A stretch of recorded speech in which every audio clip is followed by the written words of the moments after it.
بسم الله الرحمن الرحيم. السلام علیکم ورحمۃ اللہ وبرکاتہ.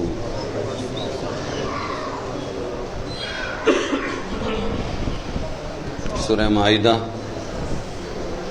آیت نمبر 6 اور 7. اعوذ باللہ من الشیطان الرجیم. بسم اللہ الرحمن الرحیم.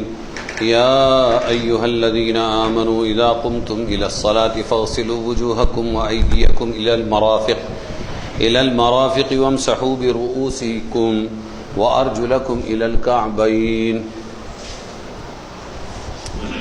وَإِن كُنتُمْ جُنُبًا فَاطَّهَّرُوا وَإِن كُنتُم مَّرْضَىٰ أَوْ عَلَىٰ سَفَرٍ أَوْ جَاءَ أَحَدٌ مِّنكُم مِّنَ الْغَائِطِ أَوْ لَامَسْتُمُ النِّسَاءَ فَلَمْ تَجِدُوا مَاءً فَتَيَمَّمُوا صَعِيدًا طَيِّبًا فَامْسَحُوا بِوُجُوهِكُمْ وَأَيْدِيكُم مِّنْهُ ما يريد الله ليجعل عليكم من حرج ولكن يريد ليطهركم وليتم نعمته عليكم لعلكم تشكرون. واذكروا نعمة الله عليكم وميثاقه الذي واثقكم به إذ قلتم سمعنا وأطعنا واتقوا الله إن الله عليم بذات الصدور. وضو اور تیمم کا طریقہ قرآن میں بتلا رہے ہیں. اے ایمان والو، جب تم اٹھو نماز کو، یعنی نماز کا ارادہ کرو، تو دھو لو اپنے منہ اور ہاتھ کوہنیوں تک، کوہنیوں سمیت، کوہنیوں تک، یہاں تک نہیں بلکہ سمیت وہ بھی دھونا ہے. اور وَامْسَحُوا بِرُؤُوسِكُمْ، اور مل لو اپنے سر کو، مل لو یعنی مسح کرو. وَأَرْجُلَكُمْ إِلَى الْكَعْبَيْنِ، اور دھو پاؤں ٹخنوں تک، یہ جو ہڈی ابری ہوئی اس کے سمیت، اس کو بھی دھونا ہے. یہاں تک کا مطلب یہاں کے رک نہیں جانا. تو یہ ہوا وضو. اور اگر تم کو جنابت ہو، یعنی تم پر غسل فرض ہو، تو خوب اچھی طرح پاکی حاصل کرو. اور اگر تم بیمار ہو یا سفر پر ہو، یا تم میں سے کوئی پیشاب پاخانے سے ضرورت سے آئے، یا تم نے عورتوں کو چھوا ہو یا پاس گئے ہو عورتوں کے، لامستم چھونا، یا پاس گئے ہو عورتوں کے، پھر تم نہ پاؤ پانی، یہ ہے تیمم. پھر تم نہ پاؤ پانی تو ارادہ کرو پاک مٹی کا، اور مل لو اپنے منہ اور ہاتھ. بس یہ ہو گیا. اور مل لو اپنے منہ اور ہاتھ. تیمم اتنا ہی ہے. اس سے اور مل لو اپنے منہ اور ہاتھ اس سے. اللہ تعالی نہیں چاہتا کہ تم پر تنگی کرے، لیکن اللہ چاہتا ہے کہ تم کو پاک کرے اور پورا کرے اپنا احسان تم پر، تاکہ تم احسان مانو اللہ کا. اور یاد کرو اللہ تعالی کی نعمت تم پر، اور اللہ کا وعدہ، جس کا عہد جو اللہ نے تم سے لیا تھا، جب تم نے یوں کہا تھا سمعنا و اطعنا، ہم نے سن لیا اور ہم نے مان لیا. اور اللہ سے ڈرو، بے شک اللہ تعالی دلوں کی باتوں کو جاننے والا ہے. تو یہ ہے، دیکھو، وضو اور نماز، وضو اور تیمم کا طریقہ اس میں بتلایا گیا ہے. تو وضو تو چونکہ کرتے ہیں سب کو معلوم ہی ہے. اس میں ایک بات میں نے بتا دیا، کوہنیوں کو خاص طور سے دھونا ہے، اور ایڑی، پیچھے کی ایڑی کو دھونا ہے خاص. گڑبڑ کے اندر وہ رہ جاتی ہے، پیچھے ذرا بھی بال برابر بھی سوکھا رہا تو وضو نہیں ہوگا. اس لیے ایک مرتبہ رسول اللہ صلی اللہ علیہ وسلم سفر میں تھے، صحابہ آگے آگے تھے اور جلدی پہنچے اور نماز کے لیے وضو کرنے لگے، اور حضور ذرا پیچھے سے آئے تو دیکھا تو فرمایا ویل للاعقاب من النار، ویل للاعقاب من النار، ایڑیوں کے لیے جہنم کا عذاب ہے، آگ کا عذاب ہے. یعنی ایڑیاں اچھی طرح دھو، خصوصاً سردی کے زمانے میں. خالی پانی بہائے تو نہیں چلتا، کچھ سوکھا رہ جاتا ہے، اس لیے انگلیوں کے بیچ میں خلال بھی کرتے تھے حضور صلی اللہ علیہ وسلم. انگلیوں کے بیچ میں انگلی گھمانا، اس کو کہتے ہیں خلال. بمبئی کے اندر بہت کچھ چلتا ہے، بمبئی ہے وہ. تو قاری ظہیر صاحب بہت بڑے داعی تھے نظام الدین مرکز کے، اور بڑے مزاحی مزاج کے تھے، ذرا ہنستے ہنساتے رہتے تھے. بولے شروع کے اندر میں گیا جماعت لے کے، جیسے ہی کوئی جماعت نظام الدین مرکز پہنچتی تھی تو وہ کہتے تھے کدھر کے؟ بمبئی. ارے بمبئی میں تو سب چلتا ہے، ایسا بولتے تھے ہمیشہ. تو اس کے پیچھے ایک واقعہ تھا. وہ شروع میں دو تین لوگوں کی جماعت، جس کو ٹولہ کہتے تھے، گجراتی میں جماعت کو ٹولہ بولتے تھے. تو وہ جب گئے تو وضو کر رہے رہتے میں کہا، جھٹ پٹ اس نے اپنا وضو کیا، ایسا ویسا گھمایا اور چلا. تو دیکھا انہوں نے صاحب یہ سوکھا ہوا ہے. انہوں نے کہا ارے بھائی یہ کیا کرتا؟ بولے کیا ہوا؟ ارے کہنے لگے ایسا وضو کیا تو نے، یہ سب سوکھا ہے تو وضو تو نہیں ہوتا. ارے بمبئی یہ سب چلتا ہے. کیا بولا اس نے؟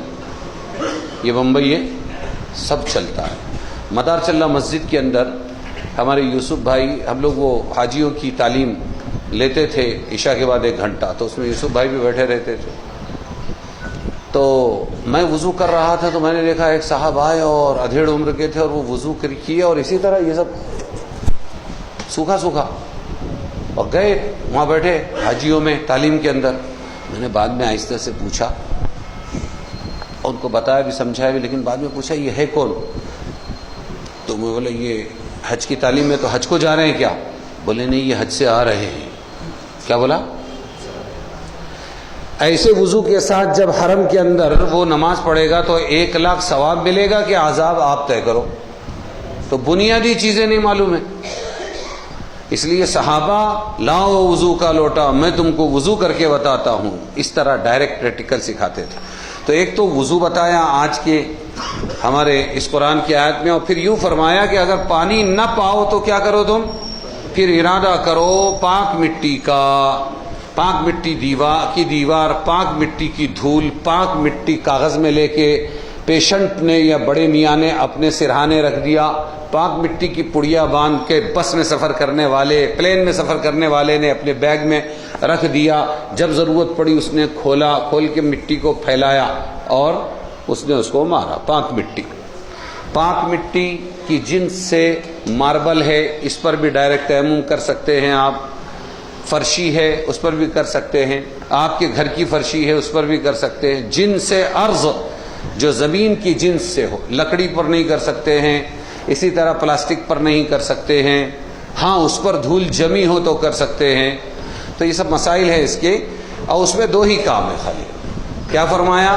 پاک مٹی کا ارادہ کرو اور پوچھو اپنے چہرے کو، جتنا دھوتے ہیں اتنا پوچھنا ہے. یوں مار دیا ہاتھ،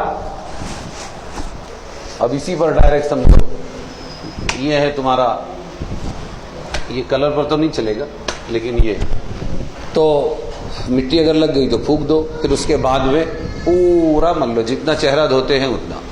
پھر 1 مرتبہ مارا، اور یہ ہے اپنے چہرے کو پوچھو اور اپنے ہاتھوں کو پوچھو. یہ ایسا کر دیا اور ایسا، اور پھر اپنا رگڑتے بیٹھے جتنا ہو سکے، ادھر ادھر سب ہاتھ پہنچانا. مٹی پہنچانا مقصد نہیں ہے، مٹی پر لگا ہوا ہاتھ پہنچانا مقصد ہے. کوئی پاؤڈرنگ نہیں کرنا ہے، ہاں پاؤڈرنگ میک اپ نہیں کرنا ہے اس سے. جی تو یہ ہے تیمم کا طریقہ بتلا دیا. البتہ ایک بات طے ہے کہ وضو میں نیت نہیں کی، غسل میں نیت نہیں کی، لیکن پانی بہہ گیا، اعمال وضو پورے ہو گئے، اور حوض میں ڈبکی مار کے نکلا، غسل ہو گیا اس کا. خالی غسل میں یہ بات ہے کہ منہ بھر کے کلا کرنا پڑے گا، نرم حصے تک کے پانی پہنچانا پڑے گا. وضو میں اگر خالی سر، ہاتھ اور یہ پیر اگر یہ بھی بھیگ گئے، چہرہ، تو وضو ہو گیا. امرار الماء کہتے ہیں عربی میں پانی کا بہنا. پانی کے بہنے سے وضو بھی ہو جاتا ہے، غسل بھی. نیت کر لو گے تو ثواب ہے، نیت چھوٹ گئی تو بھی وضو ہو گیا اور یہ غسل ہو گیا. لیکن تیمم کا مسئلہ ایسا نہیں ہے. تیمم یا تیمم تیممن لغت میں ارادہ کرنے کو کہتے ہیں. ڈکشنری میننگ اس کا ارادہ ہے. فتیممو یہاں ہے تو قصد کرو، ارادہ کرو پاک مٹی کا.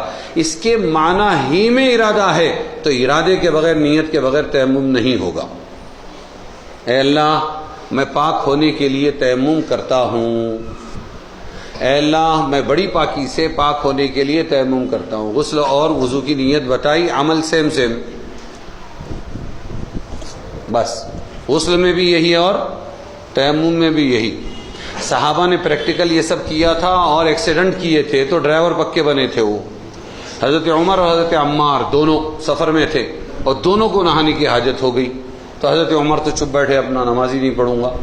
حضرت عمار انہوں نے نکالے اپنے کپڑے، غسل فرض ہے نا بھائی، مٹی کے اندر گھسے، لوٹ پوٹ ادھر ادھر اوپر نیچے یہاں وہاں، سب مٹی مٹی، پورا مٹی، بھوت بن گئے وہ. اور انہیں اپنی نماز پڑھ لی. آئے رسول اللہ صلی اللہ علیہ وسلم کے پاس. اتنا معلوم تھا تیمم کرو، جیسے آج تم کو معلوم ہوا تیمم کرو. اب اس کے بعد پریکٹس شروع ہوگی. پریکٹس میں ایکسیڈنٹ ہوں گے، ایکسیڈنٹ کے بعد علماء سے پوچھو گے تو آہستہ آہستہ جا کر تم کامل بنو گے. لیکن ہم اس لیے کامل نہیں بنتے ہیں کہ سل پیک ہے.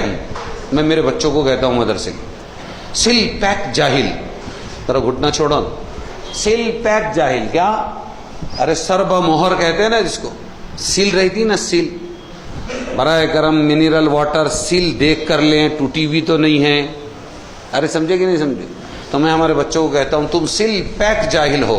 جیسے مہر لگا کے آئے تھے ویسے جانے والے ہو تم. اندر اترنے کے واسطے کچھ راستہ ہی نہیں ہے، کیونکہ اترے گا اس کے جو ایکسیڈنٹ کرے گا. یہ منہ کھولنے کو ڈرتے ہیں. وہ پوچھیں گے تو اپنی بے عزتی ہوں گی، پھجیتا ہوگا تو پھجیتا کراؤ. کپڑا کٹے گا تو صدری بنے گی نا. ارے کٹے گا تو بنے گا نا، تو سجے گا نا، ہے کہ نہیں؟ تو صحابہ میں یہ بات تھی تیمم کرو. اتنا خالی دماغ میں تھا حضرت عمار کے. تو حضرت عمار رضی اللہ عنہ تو بن گئے اپنا بھوت. تیمم کر ڈالا، نماز میں پڑھ ڈالی. اب اللہ کے رسول کے پاس آئے، اے اللہ کے رسول یہ واقعہ ہوا، عمر نے نماز ہی نہیں پڑھی، تیمم ہی نہیں کیا اور میں نے کیا. تو حضور صلی اللہ علیہ وسلم مسکرائے، فرمایا تیمم کیا، بہت اچھا کیا، صحیح کیا، لیکن تیرے لیے تو 2 ہاتھ کافی تھے، ایک چہرے کے لیے ایک مرتبہ اور ہاتھوں کے لیے ایک مرتبہ. یہ پورا بھوت بننے کی ضرورت نہیں تھی. تو ایسا ہے اسلام. سیکھو، چلو، ایکسیڈنٹ کرو تاکہ پکے ڈرائیور بنو. دنیا میں یہ سب چلتا ہے، سر سوری ہاں آئندہ ایسا نہیں ہوگا. لیکن دین میں چپ، تیری بھی چپ میری بھی چپ. سل پیک آئے جاہل، سل پیک جا رہے ہیں. حضرت عائشہ فوراً آبجیکشن ڈالتی تھی، اے اللہ کے رسول اس کا کیا مطلب، اے اللہ کے رسول اس کا کیا مطلب. تو اللہ کے رسول بتاتے تھے. تو اس میں یہ بتایا 2 چیزوں کا حکم نازل ہوا. اگلی آیت ہے 9 اور 10، 8، 9، 10 سورہ مائدہ.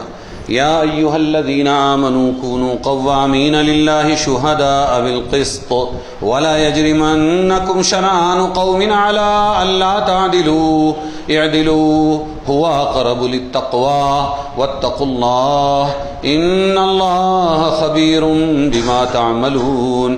وعد اللہ الذین آمنوا وعملوا الصالحات لهم مغفرة واجر عظیم والذین کفروا وکذبوا بآیاتنا اولئک اصحاب الجحیم. اے ایمان والو کھڑے ہو جایا کرو اللہ کے واسطے گواہی دینے کو، انصاف کی. کھڑے ہو جایا کرو اللہ کے واسطے گواہی دینے کو، انصاف کی. اور کسی قوم کی دشمنی کے باعث، اس کے سبب انصاف کو ہرگز نہ چھوڑو. عدل کرو، انصاف کرو، یہی بات زیادہ نزدیک ہے تقوی سے. اور ڈرتے رہو اللہ سے، اللہ کو خوب خبر ہے جو تم کرتے ہو. وعدہ کیا اللہ نے ایمان والوں سے اور جو نیک عمل کرتے ہیں ان سے کہ ان کو اللہ بخش دے گا اور بڑا ثواب ہے اللہ کے پاس ان کے واسطے. اور جن لوگوں نے کفر کیا اور ہماری آیتوں کو جھٹلایا وہ لوگ جہنم والے ہیں.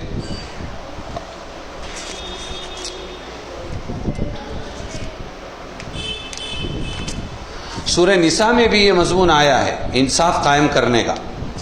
دونوں جگہ ذرا سا الفاظ آگے پیچھے ہیں. تو انسان کو عدل اور انصاف سے کون چیز روکتی ہے، کون سی چیز روکتی ہے، اور ظلم پر کون سی چیز ابھارتی ہے؟ طرفداری. کیا طرفداری؟ ایک تو خود کی طرفداری، اپنے نفس کی، اپنے دوستوں کی، اپنے رشتہ داروں.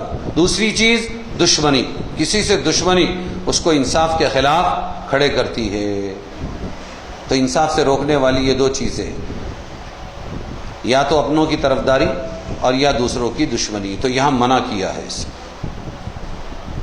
وہ مثل بھی مشہور ہے نا، کہاوت سب لوگوں میں، دشمن کا دشمن اپنا دوست.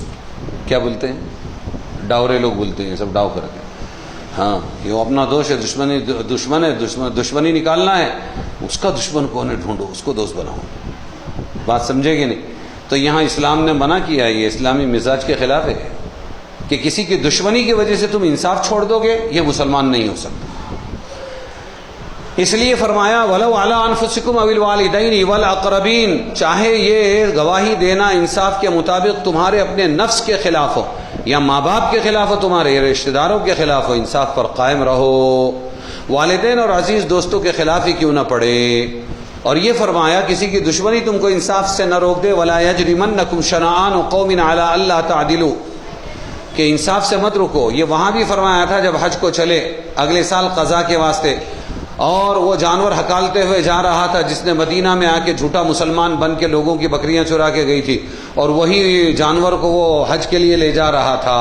تو دل میں آیا کہ انہوں نے گزشتہ سال حدیبیہ میں ہم پر ظلم کیا، واپس لوٹایا، اور انہوں نے ہمارے ساتھ دشمنی کی، چلو ابھی ہمارے رسول کی معافی کی وجہ سے دندناتے پھر رہے، ان کو قتل بھی کریں گے، ان کے جانور بھی ہم چاہے وہ حج کے لیے ہو ہم چھین لیں گے. تو وہاں اللہ نے فرمایا تھا لوگوں کی دشمنی تم کو انصاف سے نہ روک دے.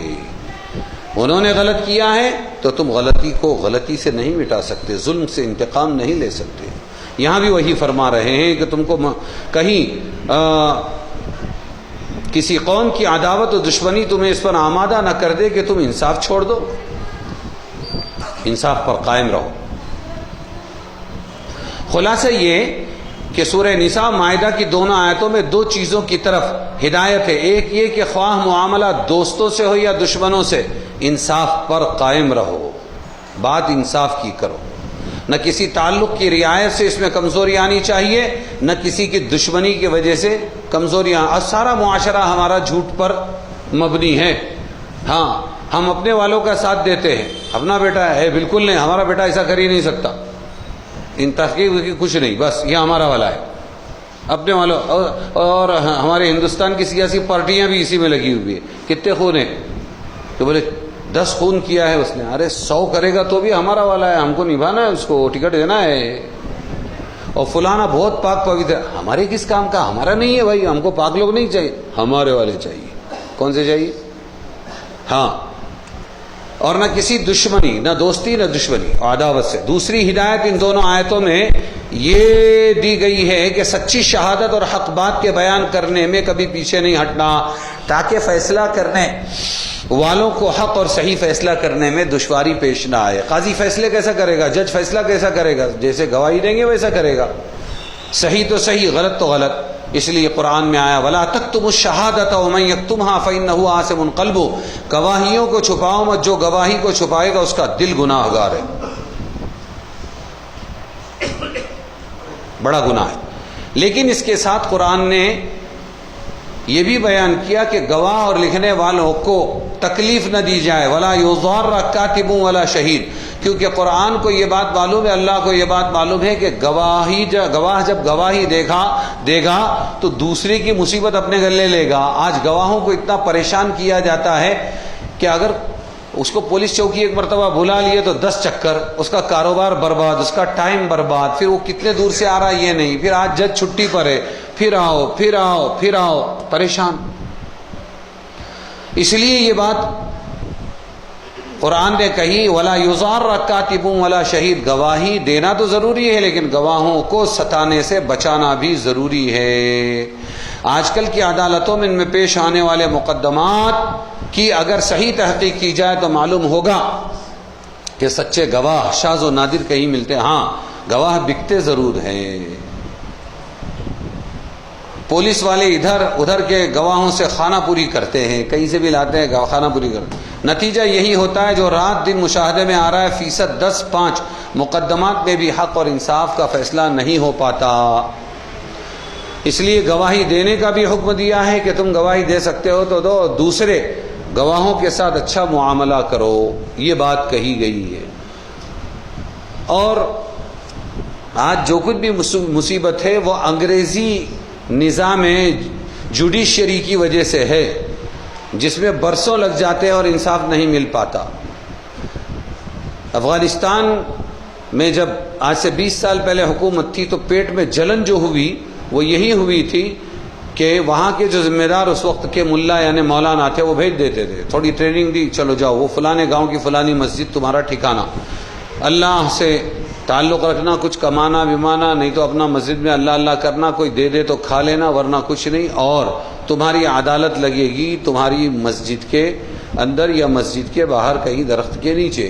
وہ بیٹھ جاتے تھے اور آتا تھا میری فلانی چیز چوری ہو گئی، کس نے کیا کہ مجھے اس پر شک ہے، بہت اچھا آؤ، اب یہ اسلامی جوڈیشری ہے، یہ آؤ بلاؤ، ان کو بھی بلاؤ، ان کو بلاؤ، گاؤں والوں کو بلاؤ، چلو بولو کیا ہے کہ اس نے میری کار چوری کی ہے۔ اچھا یہ تمہارا دعویٰ ہے؟ بولے ہاں میرا دعویٰ ہے، گواہ لاؤ، البینۃ علی المدعی، یہ ہے ٹوٹل میں جو بول رہا ہوں۔ اسلام میں جوڈیشری اتنی ہے کہ ٹھیک ہے گواہ لاؤ، تو اس نے گواہ پیش کر دیا، ٹھیک ہے بھائی چلو یہ کار تمہاری نہیں ہے، ان کی یہ دے دو، ہو گیا ختم۔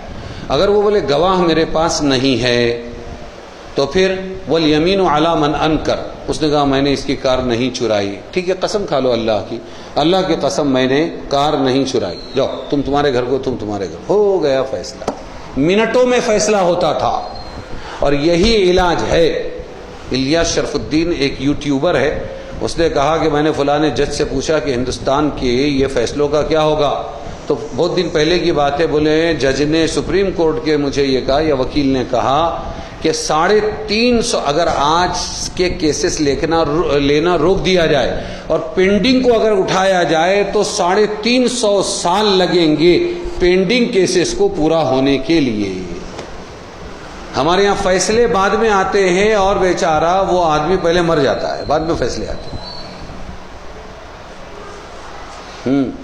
پھر چیخ کے کسی مہاراشٹر کے ایک نیتا کو بولنا پڑتا ہے جب کسی لڑکی کا ریپ ہوتا ہے، سالا اسلامی قانون لانا پڑے گا، یہ اندر کی آتمائیں ہیں، وہیں انصاف ہے۔ یہ انگریز بیچارے سور خور یہ کیا بنائیں گے قانون؟ یہ تو کمانے کا ایک دھندا ہے، وکیلوں کے کمانے کا، ججوں کے کمانے کا، پولیس کے کمانے کا، یہ دھندا ہی ہے۔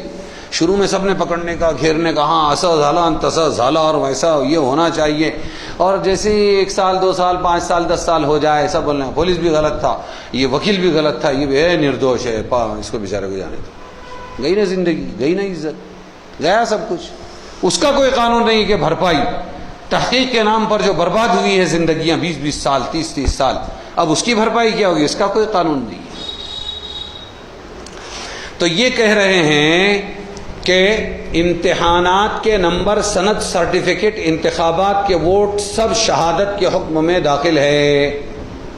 گواہی بولا نا، گواہی صحیح گواہی دو، حق گواہی دو۔ تو اب یہ دیکھو، لفظ شہادت اور گواہی کا ایک مفہوم یہ ہے خالی کورٹ کچہری میں جا کے گواہی دینا، اتنا ہی نہیں ہے، بلکہ یہ بہت آگے کی چیز ہے، بہت وسیع مفہوم ہے۔ بیمہ، ایک آدمی جاتا ہے کہ فلانی کمپنی سے مجھے 10 دن کی چھٹی لینا ہے، میں بیمار ہوں، سرٹیفکیٹ دے دو، ڈاکٹر سرٹیفکیٹ لکھ کر دیتا ہے، یہ نوکری کے قابل نہیں، یہ بیمار ہے، یہ ایک گواہی ہے۔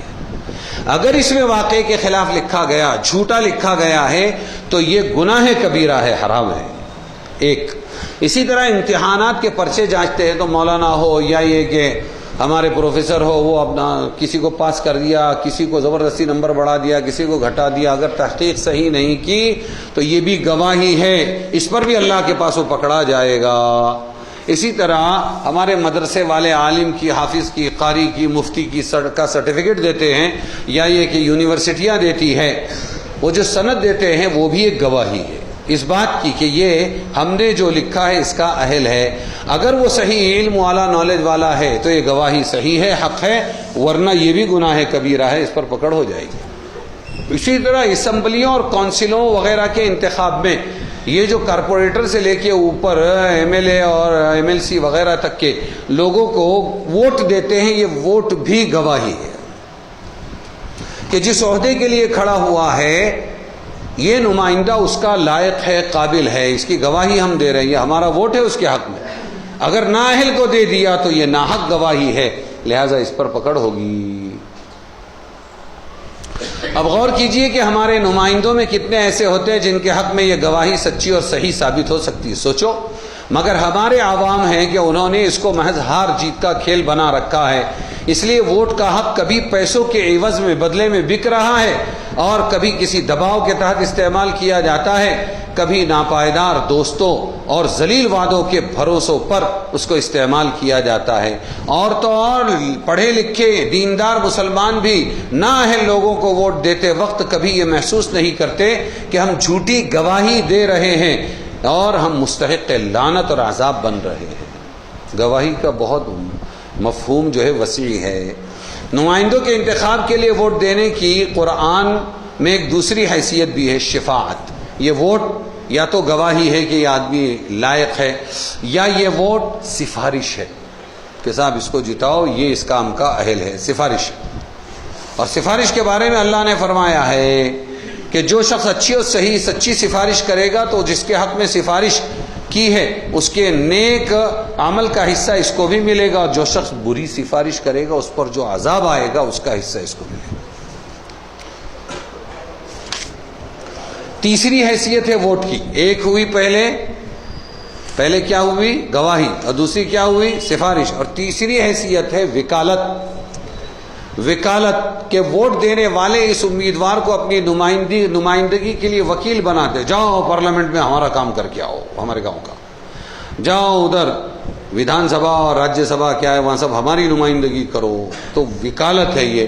لیکن اگر یہ وکالت اس کے کسی شخصی حق کے متعلق ہوتی، اس کا نفع نقصان صرف اس کو پہنچتا تو بات الگ تھی، مگر یہاں ایسا نہیں، کیونکہ یہ وکالت اپنے حقوق کے متعلق جن میں اس کے ساتھ پوری قوم شریک ہے، پوری قوم کا وکیل بنا کے بھیجا ہے، اس لیے اگر کسی نااہل کو اپنی نمائندگی کے لیے ووٹ دے کر کامیاب بنایا تو پوری قوم کے حقوق کو اس نے پامال کر دیا، وہ گناہ بھی اس ووٹ دینے والے کے گردن پر ہوگا۔ خلاصہ یہ کہ ہمارا ووٹ تین حیثیتیں رکھتا ہے، ایک ہے گواہی شہادت، دوسرے شفاعت سفارش، تیسرے حقوق مشترکہ میں وکالت۔ تینوں حیثیتوں میں جس طرح نیک صالح قابل آدمی کو ووٹ دینا موجب ثواب عظیم ہے اور اس کے ثمرات اس کو ملنے والے، اسی طرح نااہل کو اور غیر دیندار شخص کو ووٹ دینا جھوٹی گواہی ہے، اور بری شفاعت اور ناجائز وکالت بھی، اس کے تباہ کن اثرات بھی اس کے نامہ اعمال میں لکھے جائیں گے۔ اس لیے ہر مسلمان ووٹر پر فرض ہے کہ ووٹ دینے سے پہلے اس کی پوری تحقیق کر لے کہ جس کو ووٹ دے رہا ہے وہ کام کی صلاحیت رکھتا ہے یا نہیں، اور دیانتدار ہے یا نہیں، محض غفلت و بے پرواہی سے بلا وجہ اس عظیم گناہ کا مرتکب نہ ہو۔ اب یہاں تو اس سے آگے کئی سٹیپ ہے، اور وہ یہ ہے کہ ہم تو بکتے ہیں بھائی۔ مولانا یونس صاحب فرماتے تھے مسلمان ایک پلیٹ بریانی پر بک جاتا، کیا ہوا؟ ایک کھانا کھلا دیا، کیا ہوا؟ آج کل چل رہا ہے یوٹیوب پر دیکھو کہ ساڑی ملے گی، سردی میں سوٹر ملے گا، اس پہ جھگڑے پکڑم پکڑی، اتنے گر گئے۔ اگلی آیت ہے 11-12، یا ایھا الذین آمنوا اذکروا نعمت اللہ علیکم اذ ہم قوم ان یبسطوا الیکم ایدیہم فکف ایدیہم عنکم واتقوا اللہ وعلی اللہ فلیتوکل المؤمنون وَلَقَدْ أَخَذَ اللَّهُ مِيثَاقَ بَنِي إِسْرَائِيلَ وَبَعَثْنَا مِنْهُمُ 12 نَقِيبًا وَقَالَ اللَّهُ إِنِّي مَعَكُمْ لَئِنْ أَقَمْتُمُ الصَّلَاةَ وَآتَيْتُمُ الزَّكَاةَ وَآمَنْتُمْ بِرُسُلِي وَعَزَّرْتُمُوهُمْ وَأَقْرَضْتُمُ اللَّهَ قَرْضًا حسنا لَأُكَفِّرَنَّ عَنْكُمْ سَيِّئَاتِكُمْ وَلَأُدْخِلَنَّكُمْ جَنَّاتٍ تَجْرِي مِنْ تَحْتِهَا الْأَنْهَارُ فَمَنْ كَفَرَ بَعْدَ ذَلِكَ مِنْكُمْ فَقَدْ ضَلَّ سَوَاءَ السَّبِيلِ۔ اے ایمان والو، یاد رکھو احسان اللہ کا اپنے اوپر جب ارادہ کیا لوگوں نے تم پر ہاتھ بڑھانے کا، ہاتھ چلانے کا، تو کیا کیا اللہ نے؟ پھر روک دیا اللہ نے تم سے ان کے ہاتھ، اور اللہ سے ڈرو اور اللہ ہی پر بھروسہ کرو اے ایمان والو۔ اور اللہ تعالی نے عہد لیا بنی اسرائیل سے، اور ہم نے ان میں 12 سردار بھیجے بنی اسرائیل، اور اللہ نے فرمایا میں تمہارے ساتھ ہوں۔ اگر تم نماز قائم کرو گے اور زکوٰۃ دیتے رہو گے اور میرے رسولوں پر ایمان لاؤ گے اور ان کو مضبوطی پہنچاؤ گے، مدد کرو گے اور اللہ کو اچھا قرضہ دو گے تو میں ضرور بھی ضرور دور کر دوں گا تم سے تمہارے گناہ اور تم کو ضرور بھی ضرور باغات میں داخل کروں گا، جنت میں جن کے نیچے نہریں بہتی ہوں گی۔ تو جو کوئی اس کے بعد کافر ہوا تم میں سے تو وہ بہت دور کے گمراہ راستے پر چلا گیا۔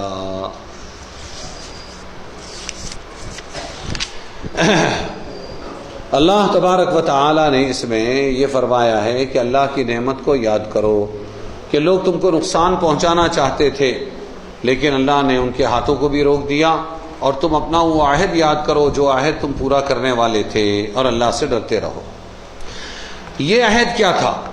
یہ عہد تھا اللہ کی مانیں گے، رسول اللہ صلی اللہ علیہ وسلم کی مانیں گے اور شریعت کا اتباع کریں گے۔ اس کو عہد اور میثاق کہتے ہیں، جس کا اصطلاحی عنوان کیا ہے؟ کیا مانیں گے؟ لا الہ الا اللہ محمد الرسول اللہ۔ ہر کلمہ پڑھنے والا مسلمان اس میثاق کا پابند ہے۔ اب میثاق کے اہم اہم کام بتلا رہے ہیں، اور وہ کیا ہے؟ ایک تو نماز قائم کریں گے۔ کیا کریں گے؟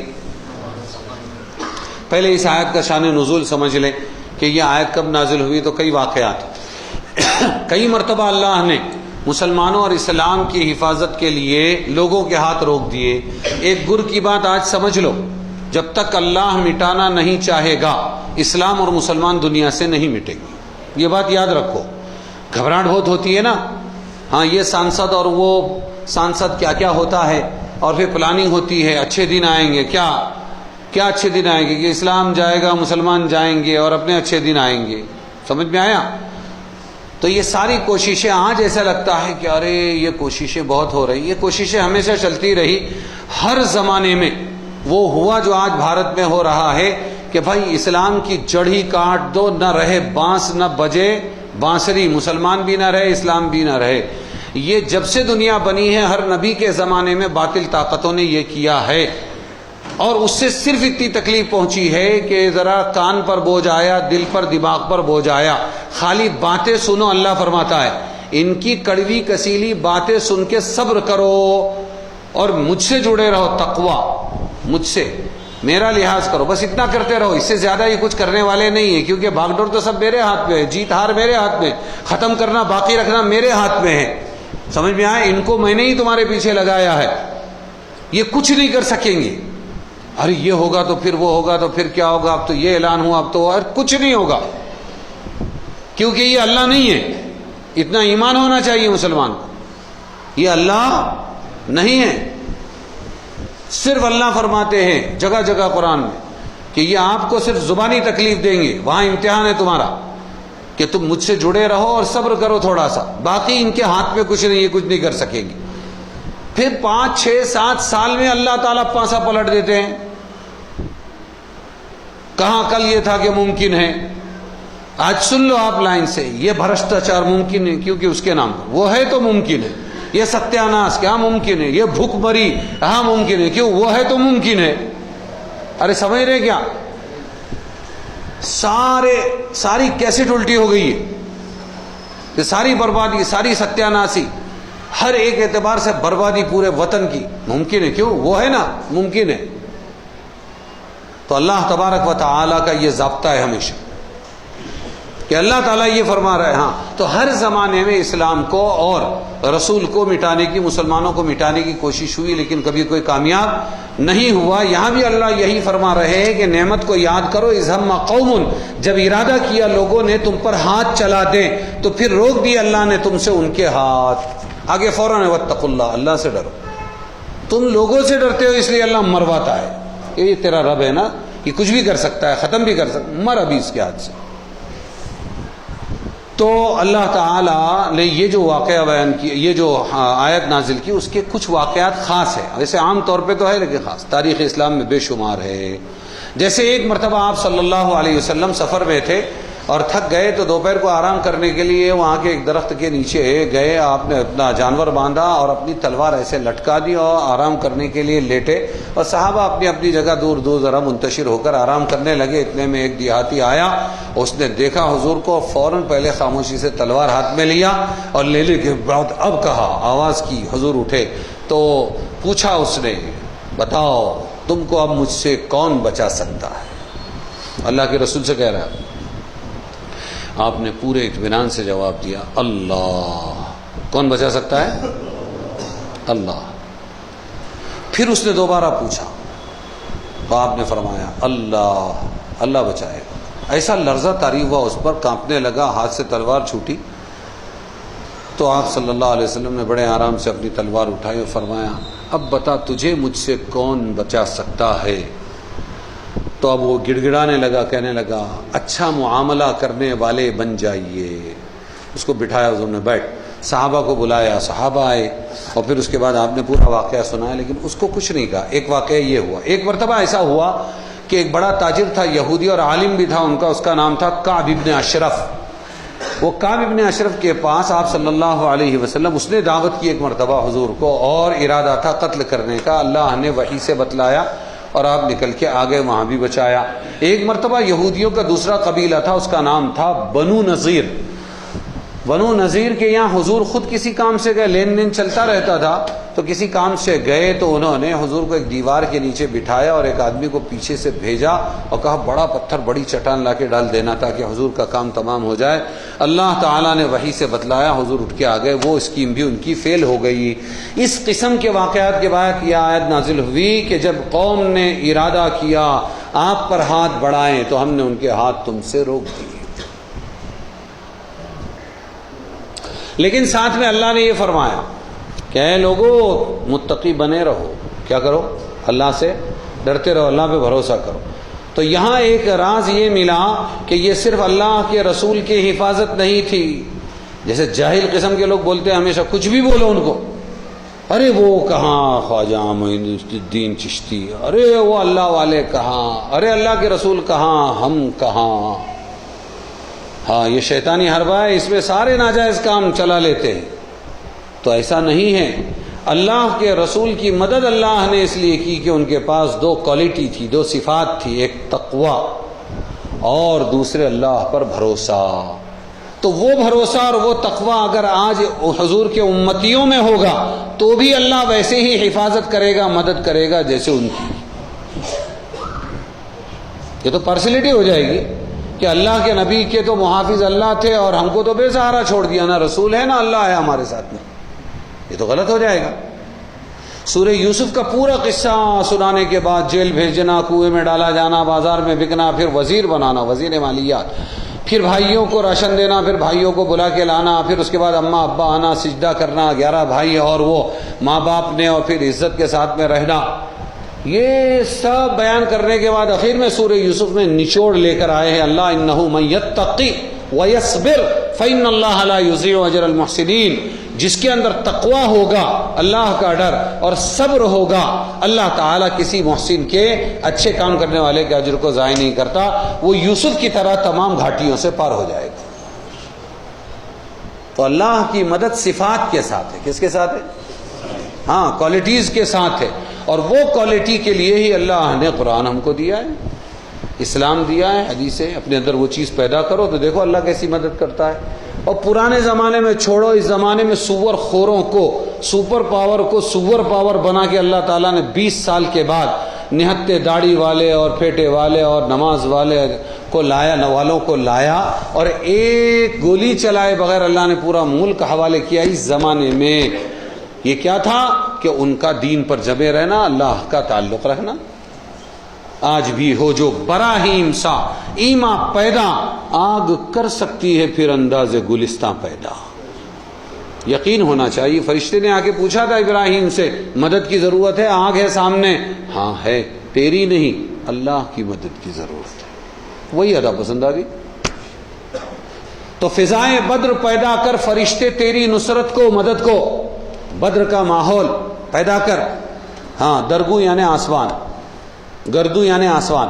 فضائے بدر پیدا کر فرشتے تیری نصرت کو اتر سکتے ہیں گردوں سے قطار اندر قطار ابھی بھی وہ آ سکتے ہیں مدد.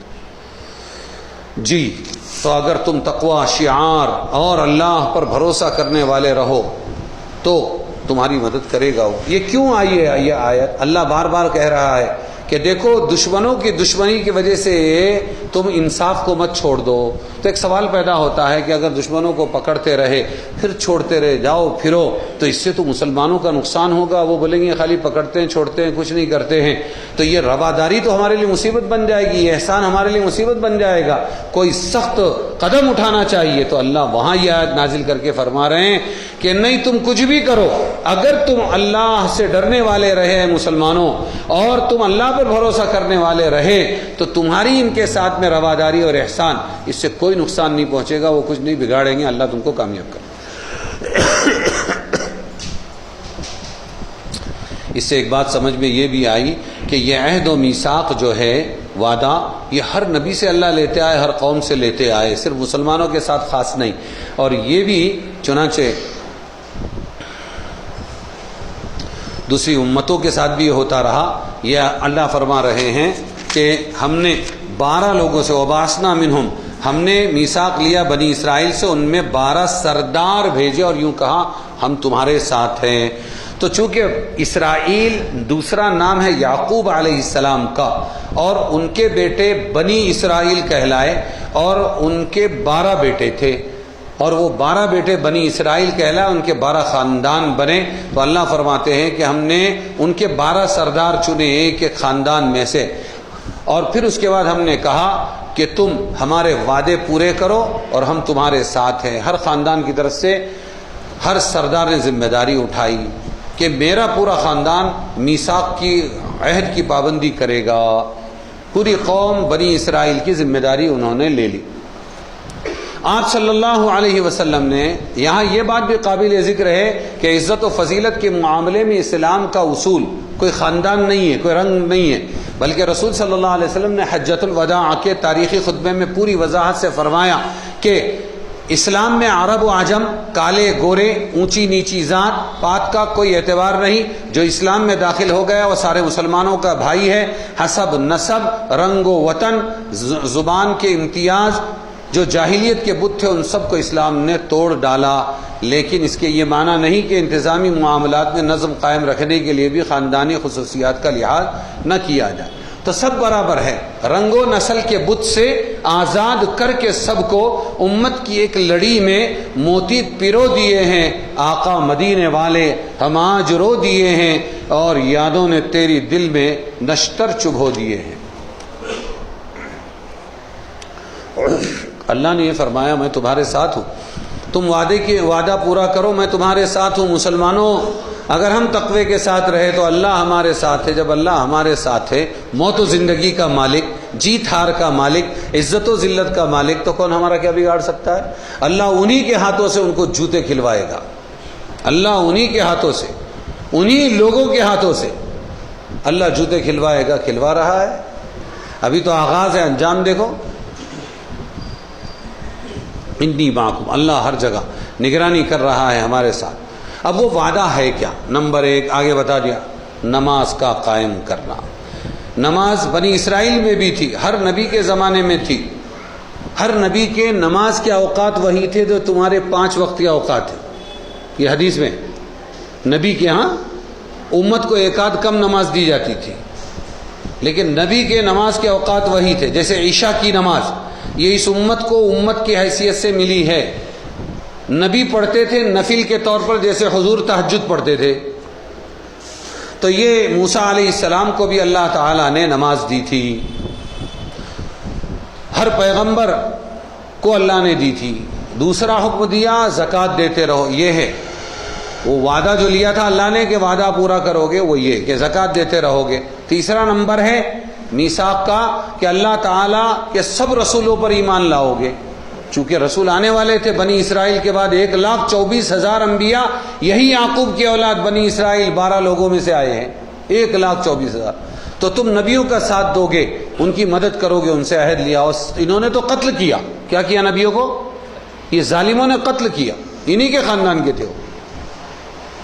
تو تاکید فرمائی ایمانیات اور نماز اور زکوٰۃ یہ سب عہد کا ایک حصہ ہے۔ چوتھا، اللہ کے راستے میں خرچ کرو گے، قرضاً حسنا کہا اس کو۔ قرض کیوں کہا؟ قرض جو بھی لیتا ہے دینا واجب ہوتا ہے، تو تم جب اللہ کے راستے میں خرچ کرو گے اللہ کئی گنا زیادہ واپس کرے گا تم کو۔ اور قرض حسنا یہ ہے کہ تم اچھا دو، اچھے مال میں سے دو، اور اسی طرح تم جو ہے خوش دلی کے ساتھ دو اللہ کے راستے میں، یہ بتلا ہے بس۔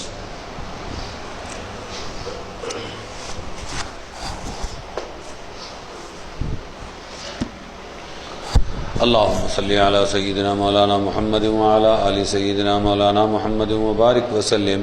یا ودود یا ذا العرش المجید یا فعال لما یرید، اسألک بعزتک التي لا ترام وملکک الذی لا یضام ونور وجهك الذي ملا أركان عرشك أن تكفيني شر كل شرير من الجنة والناس، وأن تقضي حاجاتي كلها، وأن تشفيني وجميع عائلتي من الأمراض كلها، يا مغيث غثني، يا مغيث غثني، يا مغيث غثني۔ ربنا تقبل منا إنك أنت السميع العليم، وتب علينا إنك أنت التواب الرحيم، وصلى الله تعالى على خير خلقه محمد وآله وأصحابه أجمعين برحمتك يا أرحم الراحمين۔